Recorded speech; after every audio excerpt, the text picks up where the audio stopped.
Hello, everyone, and welcome to another installment of COVID-19 Real People, Real Perspectives. I'm Michael Spremula, your host. Thank you all for joining me. I am very excited to have today's guest on the program because we had massive technical issues at the point on Monday when we were about to bring him on live, and we had to reschedule. So if you have children, or you know someone who has children, or have nephews, or know anyone who has contact with kids, you're going to want to pay attention to this episode.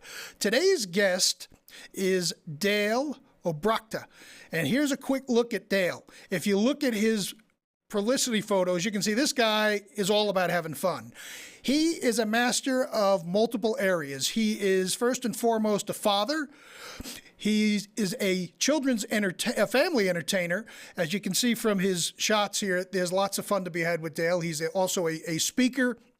And he's going to be sharing with us some interesting insights that he has discovered during this COVID-19 situation, specifically related to how video games have impacted his children. And it's not how you think. So please welcome to the program, Dale Obrochta. Dale, thank you so much for being with us. How are you, sir? Oh, I'm happy to be here streaming live to you and around the world. We are live not only here on Facebook, but on YouTube and who knows where else. So I'm glad to have you with us today. So when you had reached out to me, it definitely caught my attention because when you think about people and the whole children and video game situation, a lot of times there's a knee-jerk reaction where it's like, games are bad.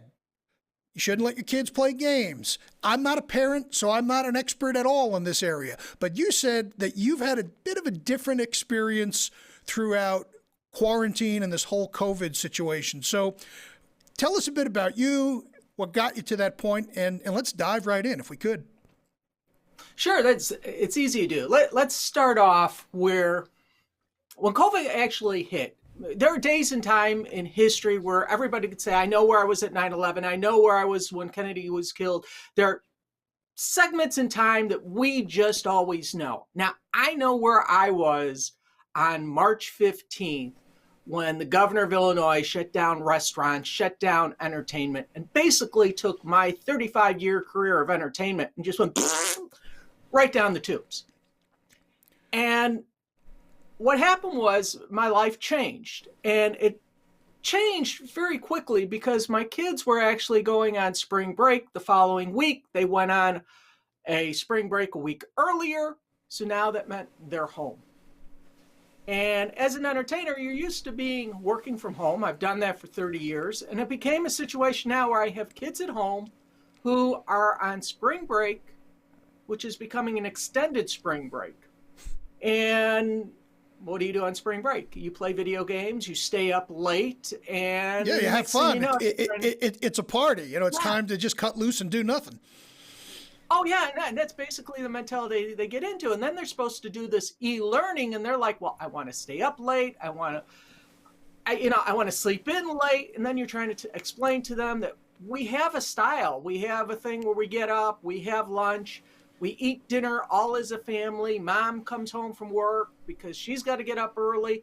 And then all of a sudden, mom's schedule changes, where instead of her being gone, she's now home additional 2 days a week. So the dynamics of the family structure changes. And what basically happens is, I have this right here. It's TNT. That's where we are at. And let me explain. The fuse is lit.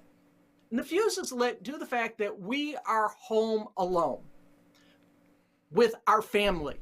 We're not home with strangers. We're not home with people we could entertain. We are now home in an environment where we're together 24/7. And what happens is this TNT basically gets to a point where you start looking at the children, you start saying, can you clean up your mess? Can you put your bowl away? Can you take out the dog? Can you do this? Can you do? And you come up with these 27 things for the kids to do. In the meantime, your spouse is getting bored being at home, and the tension builds and builds. And then all of a sudden you look at the kids and you go, what are you doing? You're on the video game again. And that's it. It explodes. It goes crazy. Next thing you know, everything's going back to that stupid video game. Get off YouTube. Get off your electronics. Go do your homework. You're back. And everything goes back to the video game. And you now get the stories of, I used to get up at 4 a.m., walk to school, barefooted, uphill, both ways, in 5 foot of snow. And I was thankful for being there. And you start to relate these stories to your kids that you say, you know, when I was young, I went outside and played. Let me take a guess, and I don't mean to jump in, but it's like, I bet your kids are like, not interested, don't really care, Dad. Oh, yeah, it's true, because I'm at the point where I've transformed into my mother, who used to talk about her figure skating and what she used to do as a child and would tell me to do this stuff. And I'm like, Ma, that was 60 years ago. Now I'm telling my kids that they should go on a neighbor's house, ring a doorbell, knock on the door, ask them to come out to play. I did that 45 years ago. Kids don't do that nowadays. So what's happening? Where did my mind shift come in? I actually started realizing what was going on. And it's like having cake. Simple as that. We all like cake. We know cake is bad for ourselves. I love cake. But we eat. I love cake. Yeah. Oh, yeah. Chocolate frosting, strawberry frosting, double dipped ice cream cakes, you name it. There's a variety of cakes out there. For kids, online gaming is really a cake. And let me explain it. Cake, C-A-K-E. I realize that kids are using online gaming for a connection. And the connection is how they stay connected with their peers, how they communicate. They don't pick up a phone. And my kids don't even realize this, but in every room in our house, when I had this house built some 21 years ago, I was cutting edge, and I had phone jacks and TV jacks run through every room. And they've never had a phone in their house, or, excuse me, in their bedroom. They've never had a TV in their bedroom. I was a parent who said they're never going to have those things. But here we are today. Both kids have a cell phone that can convert into a TV set, and they could take it anywhere to play a game or watch YouTube. Something that in my life I told my friends, we're never going to have this. But the reality is... Famous last words. Oh, I know. It's our parents. We live our parents' life all over again. What really happens is with the cake, the C in cake, is the connection that kids use this tool to connect. They're actually going on their gaming devices with their headsets on, talking to their friends and saying, hey, did you do this? Wait a minute, I know so-and-so's avatar on. And they're talking and they're doing what we did as kids, where we played with the neighborhood kids. It didn't matter who you were. You got together and you found 9 kids and you had a baseball game. 10 kids was better because you have 5 on each side. You didn't have to fill out all the bases. I'm seeing my kids connect with their friends and now are playing games, video games, with their friends, brothers, and sisters. Gender doesn't matter. Age doesn't matter. Location doesn't matter. They're just playing, having fun. So if you start getting upset with your child playing a video game, first thing of all, they're connecting with their peers, which is a beautiful thing. No gender, no age, no race, they're just connecting. The A in cake is it's an activity. Now, I know what you're saying. You probably think, Dale, that you're crazy. This is not an activity. Sitting on a couch playing a video game is not an activity. No, I'll actually join you there and say it is an activity, because an activity could be sitting there reading a book. So I'm with you. I'm on board. Yeah, it is. Here's where I get the activity, because we look at our kids and we say, get your butt off the couch, go play a game, go outside and play. Well, I have 2 boys, 10 and 13, and they play baseball. Now, if you've ever done anything with baseball, the 2 hottest positions to play is pitcher and catcher, because they play catch all day long. Everybody else stands around waiting for the ball to be hit to them or thrown to them. So there are more guys out in left field just, oh, look, daisies, picking daisies. That's what they're doing. So we think it's an activity, but it's a different type of activity. I have noticed that when my son watches YouTube, he lays down on the couch, puts a blanket on it, and he's a zombie for the next 3 hours. But when he plays the video game, he's like moving around, clicking. Oh man, I just got that guy. Hey, did you come? Wow, look at that. And they move all over the place. And they're into it. So it's an activity that, yes, it's in something, maybe they're not getting fresh air. Maybe they are sitting on a couch. But considering the environment we are in now, lockdown in Illinois, it's going to be, by the time we get into stage 3, if we're lucky, it's going to be May 29th. They'll have 2.5 months of being locked down. Wow. And when you put it like that, and you look at kids who obviously they understand at some level what's going on, they probably don't comprehend the full scope of things. That's got to be frustrating. I mean, it's got to make you want to pull your hair out. Yeah, it does, because they've lost their connection. My 10-year-old wants to know, well, Mom, when can I go play with my friends again? And you sit there as a parent, you go, well, when the governor says it's okay. And my wife reminds them, it's not us, the parents, saying you can't play with your friends. It is the governor, the president, and everybody else above us saying that for safety, you need to stay in. So this is an activity that, yes, it does stimulate the brain. My kids also play my Minecraft, which, again, I didn't feel the concept because it's going back to this square block building, very pixelated graphics. But the kids build, they use their imagination. It's a thinking game. And again, it's social interaction because they can connect with their friend down the street who they haven't seen for 3 days, except when they drive by in a car going, woo, okay, you went by. So with that, there's a whole increase there. The K in cake is really for kids. Now, I know I'm a generation that doesn't play games. I'm born in 1965. I'm just happen to be a generation that is not into games. The next decade, yes, I have family that, are in their 40s and gaming is part of their life. But really, gaming or online gaming is really structured for kids. Now, granted, the games that they make are not always kids friendly. That was my question, and we'll come back to that as far as, do you have any type of limits to the type of games that your children end up playing? Yeah, I will get back to that. But I did want to point out that, remember, they're kids. This is fun for them. Reading a book is not fun unless you have interest in the topic or you like stories or putting together puzzles. These are things that kids just, maybe in the 1950s, putting together puzzles were together because puzzles just came out and puzzles have been around for hundreds of years. So I don't see too many people going, puzzles are great, but the animation and games and the imagination and the video, it's a powerful thing.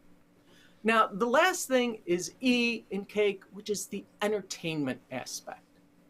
And be honest with you, you watch these games, they are well thought out, there is some play, there is some animation, and it is entertaining to watch. Now, compare that to a game of Scrabble or to Monopoly. If you've ever tried watching a game of Monopoly, geez, you might as well watch grass grow. That's more exciting. Yeah, that's probably not all that engaging, and even playing it can get monotonous over time. So watching that doesn't pass through. Right. And the entertainment aspect also comes about is the kids are able to transform, they're able to change their characters, their persona, they get to interact differently.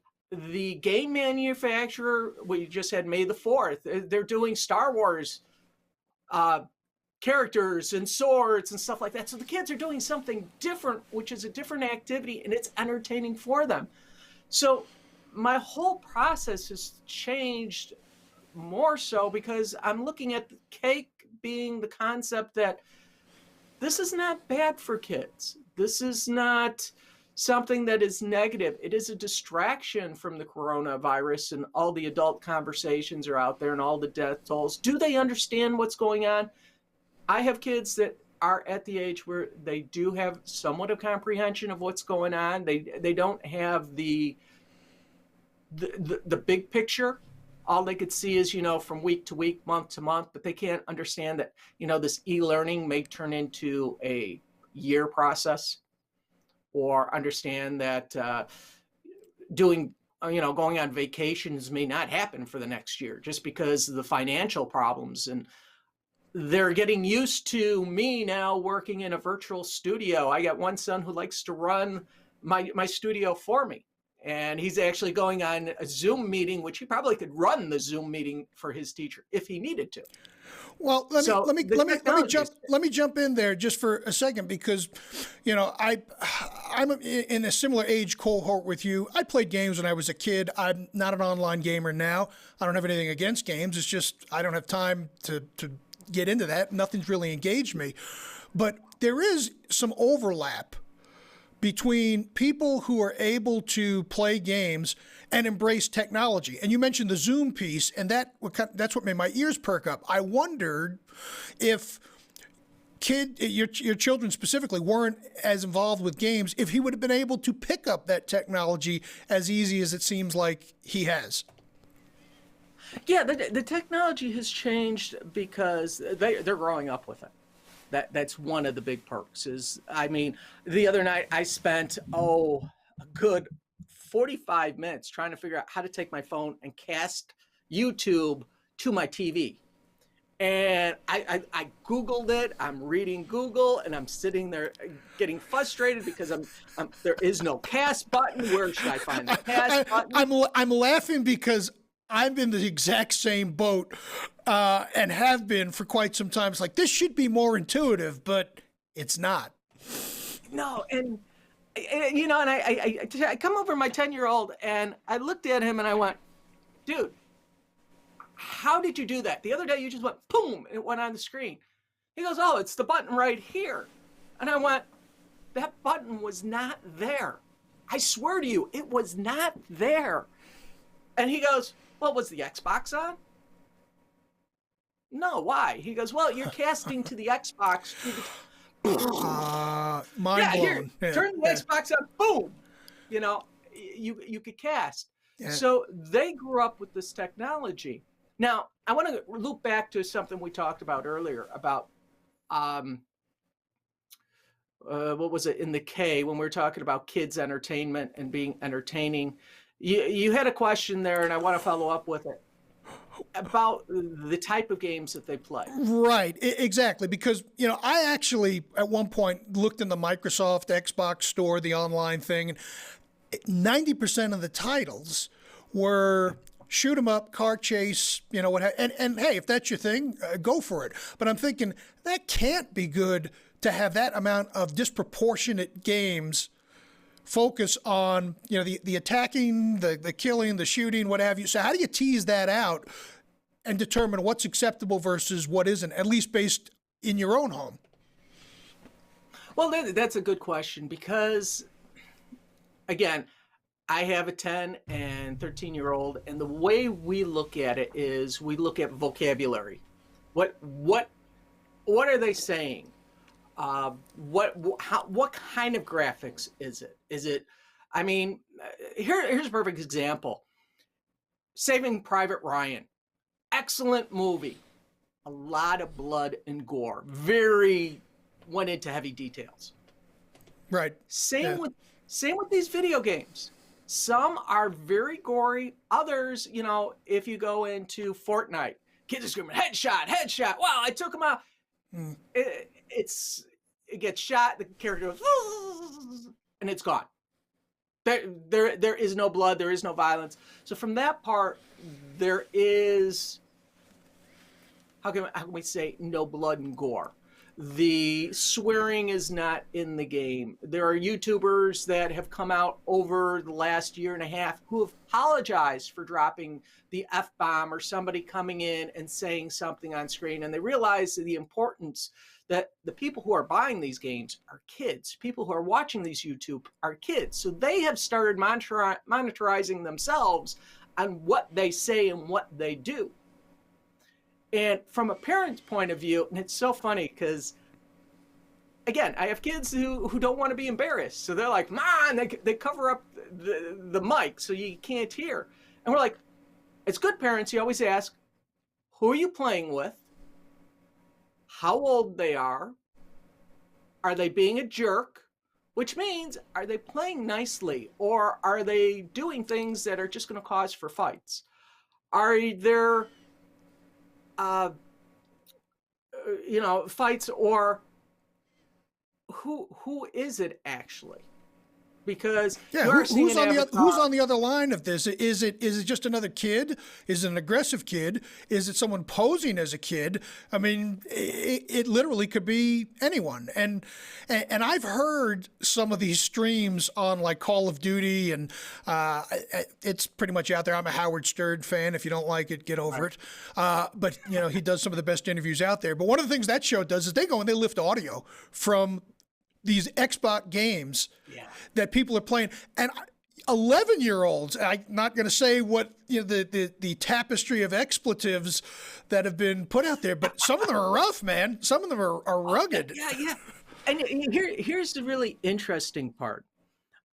My wife always, we have certain kids because they've played baseball. It's like, "Hi, so and so, tell your mom I said hi," and and this is what my son does.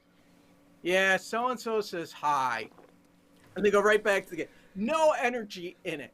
And we, as parents, will relay messages from our kids to other kids. Go, "Hey, we heard you got a haircut." So we want to keep the interaction not only one-on-one with our child, but one-on-one with the other players. So we actually know who they are. They know who we are. So when the kid goes, "I'm sorry, my mom says I got to go do homework or I have to go to lunch," they could leave the game. And we know which kid is there. So as parenting, we do this just to make sure that the kids they're playing with are nice. And I think that is the biggest respect. It's too easy just to let them go on with these games and just play. We have to watch them. We have to see what they're involved. Every game my son will get and wants to download, we ask, what is it about? How violent is it? Is there swearing in it? Is there nudity in it? Explain the game, the concept, or the purpose of the game. Now, there for a while, one of the games he wanted for the longest time was called Infection. A very popular game. Just the sound and timing of that, I'm not sure that's the best game to be playing. And maybe it is. I don't know. This was a game about a year and a half ago, and it was about how to spread a plague the fastest way you could spread it. Now that's a real. Yeah, exactly. That's a little scary. But here, I'm going to take another concept on that same thing, and this is how kids think nowadays. We had about 4 years ago, we had a loved one pass away. First time my kids have ever been in a funeral. The kids at that time were about 5 and 7, 5 and 8, somewhere around there. Sitting in the car, and they take Uncle Jimmy and they move him along and they put him in the hearse, and we're getting ready to go to the cemetery. And me and my wife are all prepped up for the question. There's going to be a lot of talk about death. How do we explain this, especially with COVID-19? That you got a lot of explanations to explain to kids. And I'm sitting there in the seat. I'm driving. My wife's in shotgun, and all of a sudden we hear from the back, "Dad." "Yes, son?" Do you think Uncle Jimmy will come back as a zombie?" Not the question you were expecting, I would imagine. No, not will he go to heaven, not will he go to hell, not will his body rot, not will he come back as a zombie? No. At the time, the zombie games were the most popular. The zombie movies and Walking Dead are all over the place. So when you put it in perspective, a kid asking you if a family member is going to come back as a zombie makes perfect sense. But when you put it that way, it does. It does make sense, because that's based on the information that they're being exposed to. And if that's what the zeitgeist of the time was, zombie movies, apocalyptic movies, it's just a natural progression for a kid to say, "Oh, well, is Uncle Jimmy coming back as one of these?" Yeah, and that's the reality we have to realize when we're working with kids, that as a parent, those are the questions that come out of the blue. My wife rolled down the window, looked at her cousin, went, "Hey, you got any wacko questions about anybody come back as a zombie?" And like, nope, no questions from our kids about anything so far. But that is something that, as a parent, you don't expect, and with the pandemic that winds up being the same problem. And it's a whole different respect on understanding what your environment is as a parent, but also understanding what your child's environment is. And that is overlooked many times due to the fact that we, as again, go back to the old stories. This is what I did. You always relate back to your own personal experience and not what the child has experienced, which is totally different. Here's a news flash, not just for children, but it applies to adults too. Nobody cares. Nobody cares what you did, how bad you had it, what you had to deal with, all the struggles you had. Nobody cares. And it brings up, I think, a critical piece that the world at large could benefit from right now. And what you're describing is, looking at it from the kid's perspective, that's empathy. Doesn't mean you have to like the kid's perspective or the other person's perspective. It doesn't mean that you have to rubber stamp it, but it means you put yourself from their position, from their vantage point, so you can, as best you can, see the world through the same lens that they do. And when that happens, both with children and adults, that's really the pivotal piece, from my perspective, that opens up real communication, because now you can have an appreciation of what their perspective is, as opposed to trying to impose our perspective. And, I think it's safe to say that in the current state of affairs, now more than ever, if that one thing was put into practice by people at large, it would make what we're going through probably a little bit more tolerable. But that empathy piece, I think you hit the nail on the head there, as far as that being the crux of the matter. Yeah, like I say, it's every parent likes to try relating back to their childhood, but like when Grandma talked about hers, it was just so long ago. Mine is so long ago. The kids don't even understand the concept of having, a corded phone, or the things that we take for granted, where every kid in the neighborhood played a sport. Nowadays, everything is niche. So putting it into perspective, we have to understand what our real communication with our child is. And it is not always easy. As a parent, we always want the best for our child. And again, we're in an environment, like I said, the powder keg exploded. I can't even find it here anymore. It's gone. We have kids, spouses, in my case, a career change because everything's going virtual, setting up studios, new learning curve as everybody's trying to learn things.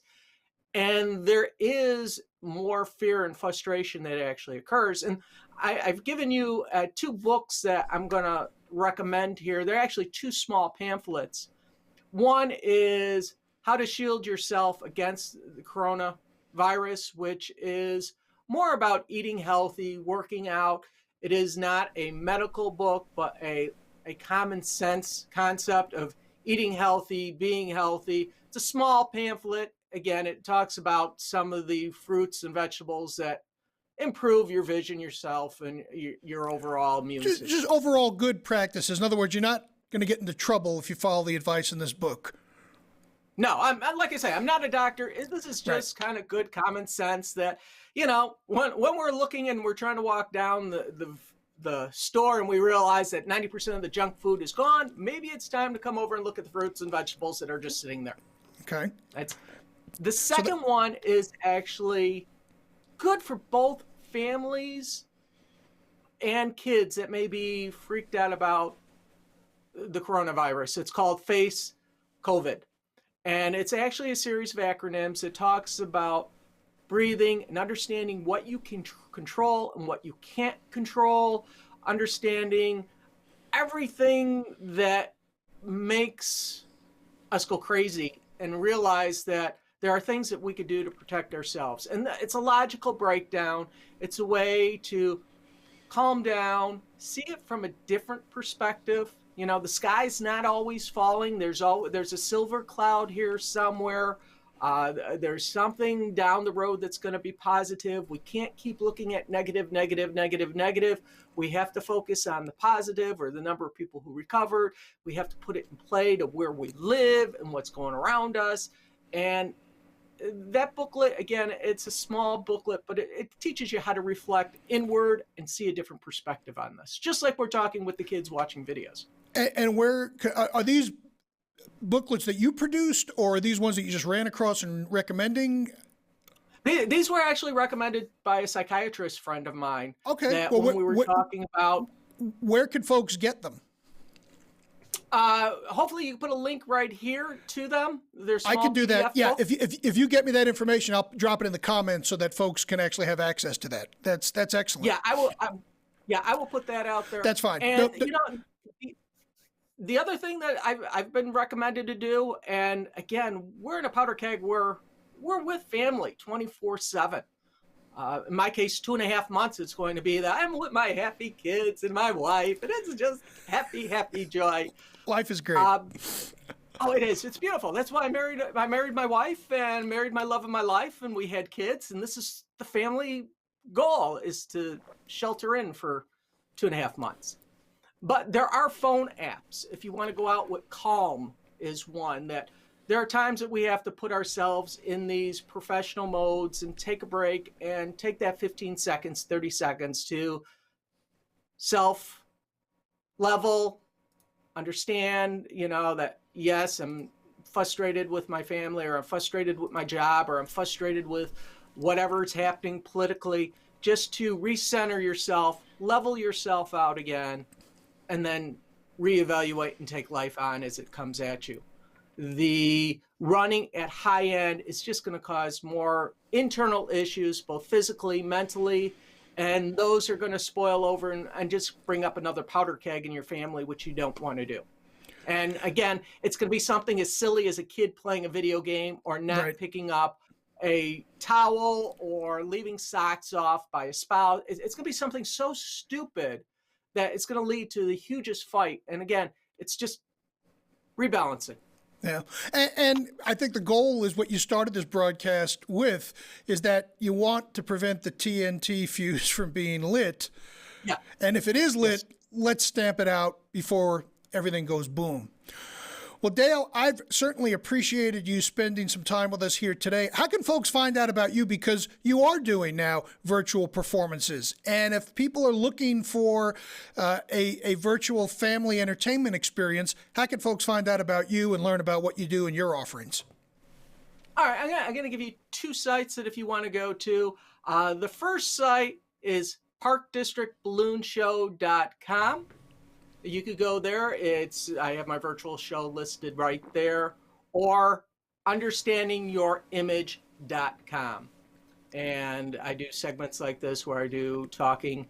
But again, those are 2 segments. One with the Park District. It covers almost everything that we're at the moment. It's so funny that, I'm sending you to a Park District event, which I don't think is going to happen until maybe August, February of next year. Who knows when we'll get back into entertaining. But the Park District site has my virtual stuff, because almost all park districts now are trying to do virtual programs. So that's a benefit for any parent out there with a child. Park districts are going to be your go-to, and they're looking to do everything. Libraries they don't have the funds at the moment. The Understanding Your Image is talking about speaking and life-altering moments like this.